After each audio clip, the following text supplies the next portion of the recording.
Asking Carla a chance to address this bill and other issues as well. But first of all, before I go into it, I have to, every time we have a debate in this House, I have to remind people here that there is a social housing bill programme underway.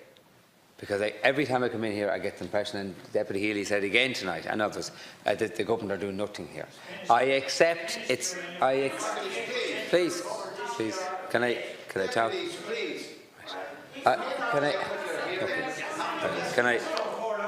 The Minister addressed me. Yes, and I'm going to finish addressing it. Let me. Minister, yes. I would also say to you to address the chair and not to invite interruptions. Okay. Through the chair, I will address again the accusations that were made every week we come in here that there is no social housing bill programme. I accept that it's not delivering all we all want to have, but it is untrue to keep coming in here and say there is no social housing bill programme, because it's not the truth. Okay? The government are committed. The government are committed to a social housing bill programme, and what's more, the taxpayers are committed. There's $6 billion on the table to fund it, and more beyond that, because there's on the Project 2040, the money is set aside to deliver up to 12,000 social houses a year, every year, up until 2027, 2028. What happens after that, different governments will decide. But this government has put in place the process to deliver over 10,000 social houses next year and to go to 12,000 thereafter. And the money's behind it. So please don't keep coming in here week after week and saying there's no commitment there. It's not true. I have no problem with you saying it's not enough or you want more. That's fine. I will all agree with that. But don't keep saying it's not happening, because we have to be very clear on that. Okay? And again, the acquisition is made that the government are solely relying on the private sector. That's not true either. That's not true. And it is true to say that in the early stages of rebuilding Ireland, and we're the first to say it, we said at the committee, the Housing Committee as well, that there has to be, we have to work with the private sector, because we want houses last year, this year and next year. So while we are building our new houses, yes, we are working with the private sector. Yes, we will buy houses out them on the turnkey and on the build to order, and yes, we will rent houses through HAP as well, because people need homes today. If we had your philosophy, people who need houses today wouldn't be even allowed to have a HAP. And they'll be left sitting on the road waiting till you build all the houses. Because no matter who builds the houses, you can't build 50 or 60,000 houses in 1 week or 1 year. It takes a couple of years to do that. So if you didn't work with the private sector, people would have no homes. And we all agree that the number of families today, which is over 1,300 families, can I? You're normally very orderly. Yes, we would all agree. We would all agree, asking Carla, that the number of families in emergency accommodation as it is far too high. Absolutely far too high. Nobody wants that. The Taoiseach, me, Minister Murphy, our department, nobody wants anybody living in emergency accommodation. Maybe a hotel or B&B or family hub, it's not a place to be. But if we didn't engage with the private sector in some form, you would have thousands more in emergency accommodation, and none of us want that. So yes, we are committed to social housing, more than anybody's ambition here, because most people just call for 10,000 houses. We're going beyond that, up to 12,000 social houses a year, and rightly so, because we're behind where it should be. But our ambition on behalf of this state is higher than most people's here. But I will say, in the short term, yes, we have to use HAP and other schemes to find housing solutions, and I do not apologise for that. I wish we had enough social housing stock. We didn't have to do that. But we don't, because other governments, other times, didn't build enough houses. But we are committed to correcting that. And I hope that future governments will continue with the work that we've started with rebuilding social houses, because it's absolutely agree with everybody. We should have a proper supply of social housing, and we don't. But that's been addressed. And we'll address it as quickly as we possibly can and do more to continue that as we go along as well. Again, Deputy B. Smith, you mentioned a family there who were in a family hub for a year. You didn't say if they were offered any housing solution. I gather from you they weren't offered the permanent social housing solution. I don't know if they were offered a HAP house or not. Okay. I'm just saying. Right? I'm not aware of the case you mentioned. You send them in a family hub a year. The majority of people in a family hub aren't there for a year. They're there for less than 6 months and move on. I am aware that some families don't get a house solution that quick, and we will check it out. But I would question if the. I'm trying to have a rational, calm conversation with you.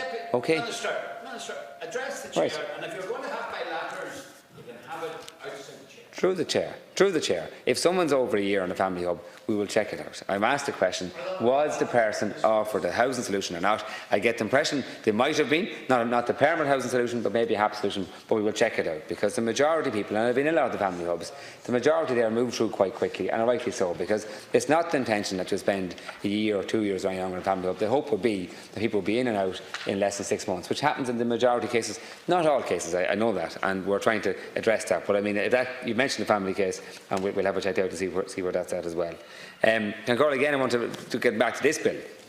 The residential sector is an essential component of the housing sector, and its vital role needs to be recognised and planned for. The sector has gone through considerable change over the last 10 to 15 years, doubling in size and providing long-term homes for a lot more people than it used to. Growth in the sector has been driven by a range of factors, including a reducing reliance on home ownership as a tenure of choice in some cases, because people's employment has changed, and very often different types of contracts to bring them around the country in different jobs and so on, so they're no longer tied to a base for their whole life. As well as demographic factors, including inward migration from the EU and decreasing household size and increasing rates of new household formation, as well as, in some cases, people who are unable to buy their own house, because of issue of supply or affordability or the chance of raising finance as well. So there's a range of reasons there. The rental sector is increasing. The rental sector in Ireland still needs to develop and mature in order to provide a viable, sustainable and attractive alternative to home ownership, rather than serving as a temporary refuge or a staging post on the route to home ownership. And again, we heard some of the suggestions here today, and the backup for adopting what you want is that it happens across Europe and other European countries as well.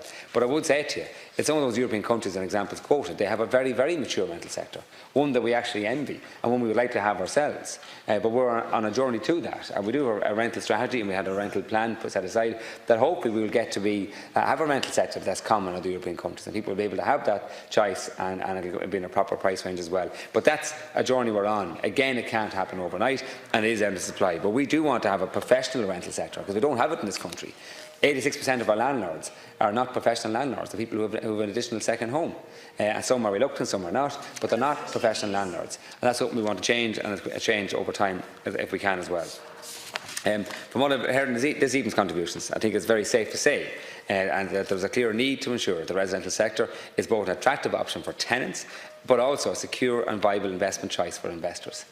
Because the state can't be the only landlord. There has to be other landlords as well, and it has to be a place that's viable to invest in. I'm not on about making exorbitant profits, but a place that is viable and that can match up as a business case as well. But without a doubt, tenants have to feel comfortable and safe in that environment. They have to feel they've got security of tenure, that they've got a quality service and quality home as well. And that's what we want to achieve through our rental sector plans as well. Tenants need security of tenure. As long as they pay their rent and meet their obligations, they need to be as sure as possible that they will be able to stay in their home. The flip side of this is that landlords have constitutionally protected property rights that can only be delimited in a proportionate manner to achieve a legally justifiable social common good. In recent years, we have improved security of tenure for landlords, security of tenure for tenants, while maintaining the property rights of landlords as much as possible. And I spoke here before about trying to get that balance. We're trying to get that in all our legislation requirements, that we do balance the rights of tenants along with the rights and property rights of landlords as well. And it's not an easy one to achieve. And we would say that your bill is a little bit extreme and goes too far. But we do want to achieve the same things, maybe just through different ways. And again, Minister Murphy is bringing forward the bill is published this week, and also a bill in the new year, which we think will again help with this balance and give the tenants more security and length of durability as well.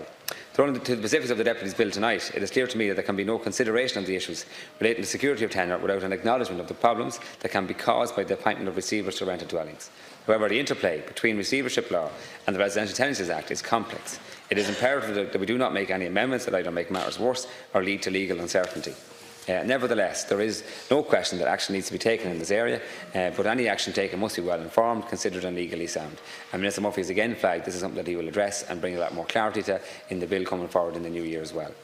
Under Section 5 of the strategy for the rental sector, my department established a working group with representatives from the Departments of Justice, Equality, Finance, Business, Enterprise and Innovation to examine the scope for amending legislation to provide for greater protection of tenants' rights during the receivership process. The objective is to protect the rights of tenants during the receivership process by ensuring that persons appointed as receivers will be required to fulfil the key obligations of a landlord. And again, to inform its work, the working group sought legal opinion on the feasibility of amending legislation to provide greater protection of tenants' rights during the receivership process, and that's what we will leave it in the bill ahead. The application of any landlord obligations onto a receiver is legally complex and needs to be carefully considered. Arising from Minister Murphy's consideration of the working group's report, legislative change in this area will likely form part of the considerations in framing further amendments to the Residential Tenancies Act 2019. The Government recognises that rent increases in certain student-specific accommodation are also given rise to significant concern, and that it is important that the Government should actively address barriers to education and any limited to the choice of educational course pursued.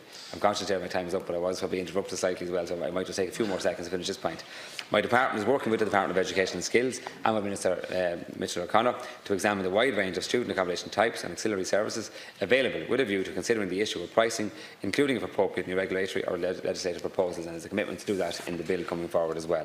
The department is engaged in consultation with the Office of the Attorney General to scope out, with the benefit of information provided by the Department of Education and Skills on the purpose-built student accommodation sector, the legal feasibility of introducing related amendments to the Residential Amendments Act 2018 as it passes through the legislative process in the House. So that will be dealt with probably a committee stage of the next bill as well. Chair, there's more I want to say, but I'll add to it again at a later stage.